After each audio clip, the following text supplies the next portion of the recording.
And Lyle started venturing off to another direction, a little ways away from us, but his wife, she stayed with me. And pretty soon we come out of a little valley, like a lot of pine trees, little small pine trees.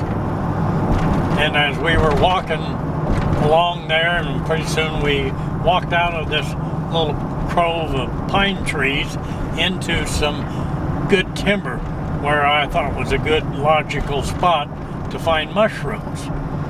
And when I got past these pine trees, started walking into the timber light, there was a dead red elm, pretty good size, laying on the ground. It already fallen over. And as we stopped there, I just stopped a minute, told Kathy, I said, hold it. I said, you see what I see? I said, mushrooms sticking up every place like ice cream cones. Oh, a spot probably 3 times big as this truck, covering that much territory. And I said, we got our sack out and started picking mushrooms. And I said, isn't this a sight? Oh, I thought I'd like to have a picture of this. She said, yeah, Harold, I wish I'd have brought my camera. And I said, I wish you had them too. So we hollered at Lyle. He wasn't too many rods away, but he heard us. We told him to come over here. We got the mushrooms. So he come over there pretty quickly, and he started picking, and we must have picked, I'd say probably 3 baskets full of mushrooms, bushel baskets. We had bags that big, and we filled all 3 of them up and picked every one that was there, took home, got home. We did take pictures of them. Now, did you go back there the next year to see if there were still more? And found, it'd fallen way down in production, clear down to probably not much more than a pound. Really? Yeah. And the next year, maybe 2 or 3, and that was it. There were no more. Gone back there several years later, no more. What do you think caused that? Just the nutrients gone out of that tree? I suppose, but it was definitely a red elm, because I know my timber. I know most all of my trees in a timber. Not all of them, because I know there are some that I can show you I do not know by name. Yet I might know them by the bark, but I really don't know the name of that species of tree. And so I was sitting there thinking about that all the time, and so as Darryl, he's a pretty good mushroom hunter now. He's very good, got good eyes. My eyes aren't as good as they used to be.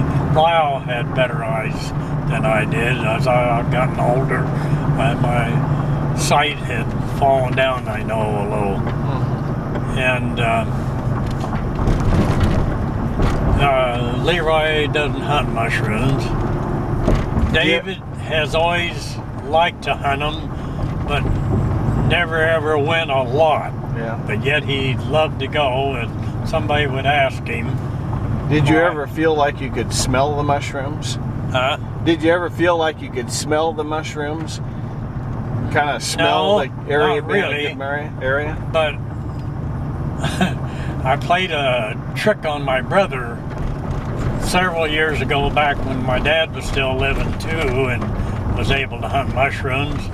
He went with me, and I was more or less teaching him where to go, where to look for him, even though he might know a little bit more about them than I did, but maybe he didn't, because I was studying them, and I'd spent a lot of time looking for him, and I'd learned a lot from hearing stories from other people. So this was up the river from Evelyn Bridge. We got up in there where the public land is at, that anybody can hunt mushrooms up there. And we've gone across to kind of a bluegrass place, just like this grass out here. And then just ahead of us, about 150, 200 yards, the timber was coming up on us.